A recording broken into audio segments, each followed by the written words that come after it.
If y'all are expecting me to sit here and talk about Mama D's wedding, y'all can think again because I am not, and I mean I am not discussing that at all. That is the least that I cared about on this whole damn season was that marriage. Only thing I can say is Mama D did make a cute bride. You know what I'm saying? This is the best Mama D has looked for the 4 seasons she's been on the show. It is nice to see her happy. Hopefully, with her being happy with her own damn marriage and her own fucking relationship, she can stay out of her son's business. That's the only thing I'm saying about that. But let's just get into what really, really matters. I got 6 points that I want to discuss. So let's talk about it. So the episode, the finale rather, picks up where it leaves off from last week when Jessica Dime and Marco get on stage and perform. Now,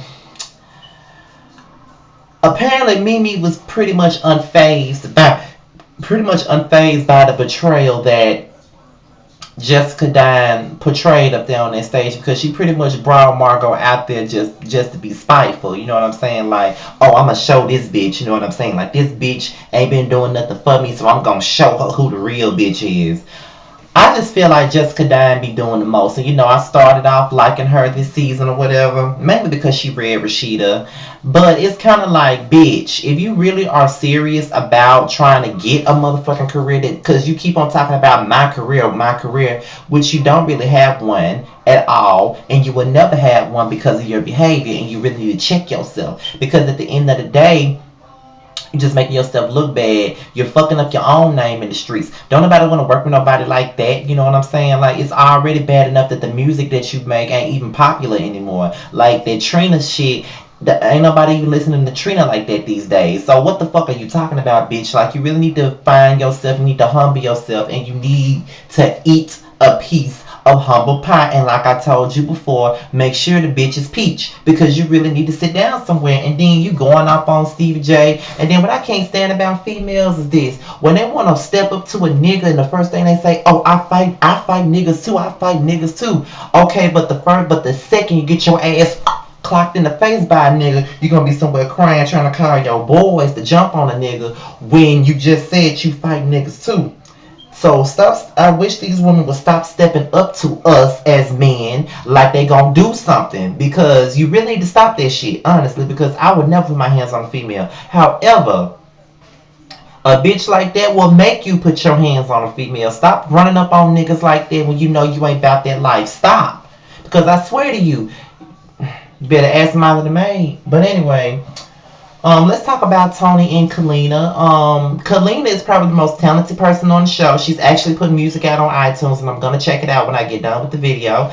And I think that she has the opportunity to do more with herself. I mean, she is a dope songwriter, and she was with Dirty Money, and those credentials alone is enough for her to be where she needs to be. You know what I'm saying? And I just want to see her grow and succeed. And when she was singing in the studio, they just let me know how talented she was. You know what I'm saying? And I just want to see her come up out of it. And it really shows me that her relationship with Rashida being over with really has put her in a bad place, and she don't like it. But when you've been friends with somebody for over 10 years, of course you're gonna feel some type of way about the friendship being over. You know what I mean? So it is nice to see her show some genuine emotion behind this situation. You know what I mean? Because you don't be friends with nobody for that long and then not give a fuck about the friendship ending. Like, that's just not realistic to me at all. So kudos to Kalina, and kudos to Tony for being there for his wife and stepping up to the plate and managing her again, because he never should have left her in the first place.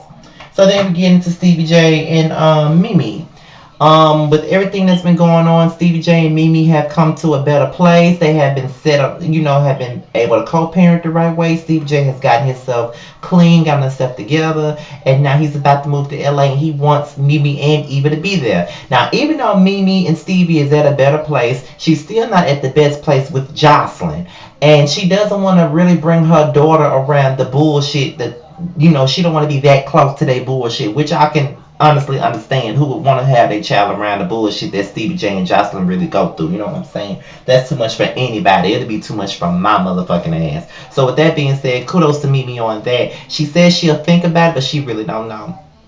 But I think her best bet is to just stay her ass in Atlanta, Stevie can fly his ass back and forth from Atlanta to LA and do whatever he feels. And now he's doing his thing. Now he's back with the Hitmen. He's back with Puff Daddy, and he's about to have a lucrative career. And from the looks of it, from the looks of it, Stevie J and Jocelyn, I think they're about to leave the show, and I think they got their own spinoff coming up. So I think it's if he is leaving the show, it's the perfect time for him to leave. You know what I'm saying? Because if he's about to work with P Diddy and the Hitman again and create that magic that he used to back in the day, he don't need to be on a show like this, and that's just real talk.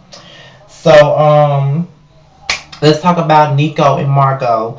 She pretty much confesses to Niko that she's now seeing a woman. Her name is Merica. Niko is very confused about the situation. He don't even know when the fuck she met the woman, but she's been seeing her on and off for a year, and that was long before she came to Atlanta. But she stopped dealing with her once she came to Atlanta because she had some things to sort out with Niko, and Niko was feeling some type of way about the situation. But I mean, I just feel like both of them have damaged their relationship. There's no need for them to even be together. Then they just leave well enough alone and just go their separate ways. They can remain friends, but it's clear to me that they both have alternate interests. She like women, and I'm sure he likes men. Shout out to whoever the fuck. What was his roommate name? Johnny Chrome. Ooh, shout out to you. But anyway, allegedly. Let me just say that to cover myself. But yeah, that's pretty much what the basis of that is. So let's talk about Rashida and her grand opening.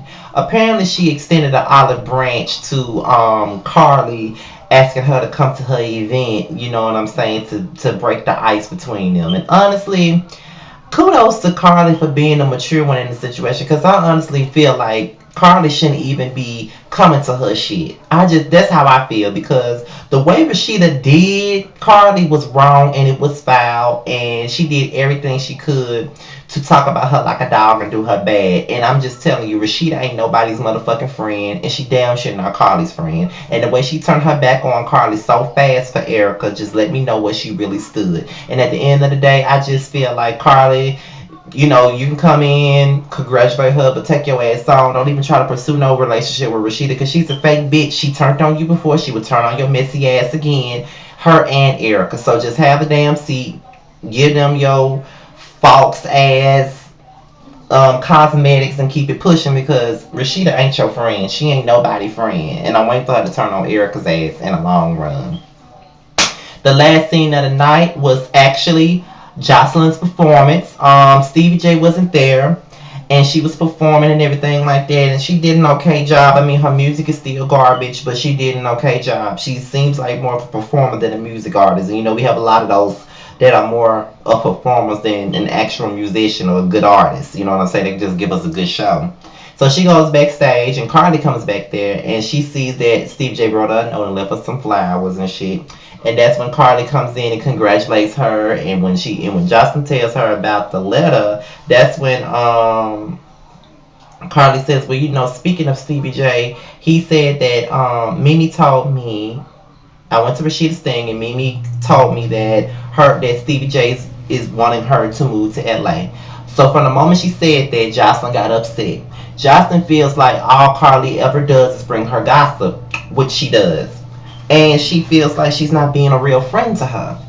And I don't know, Jocelyn goes off on her, hit her with flowers and shit, and that's when Carly gives her this all my children speech about how she ain't got no motherfucking friends. Which is true. Jocelyn really don't have no motherfucking friends. And honestly, I kind of feel bad for Carly, in a sense. I kind of did, because I feel like out of all of those people on the show, I do feel like she was the most loyal to Jocelyn. And I felt like that she was friendly with people like Jessica Dime and people like that, just so she could report to Jocelyn what the fuck they've been saying about her. Because when people was talking about Jocelyn, Carly did have her back in a lot of situations. Like, she was the only person who never turned her back on her and never did anything to maliciously hurt her. So I kind of felt bad, but at the same time, bitch, if all you giving me is gossip, then what the fuck are you around me for? Like, why the fuck are you hanging around these bitches on, like, discussing me with them? You know what I'm saying? And I understand both sides at the end of the day, but I did feel bad for Carla. Jocelyn didn't have to hit her with the flowers, but you know, it is what it is. But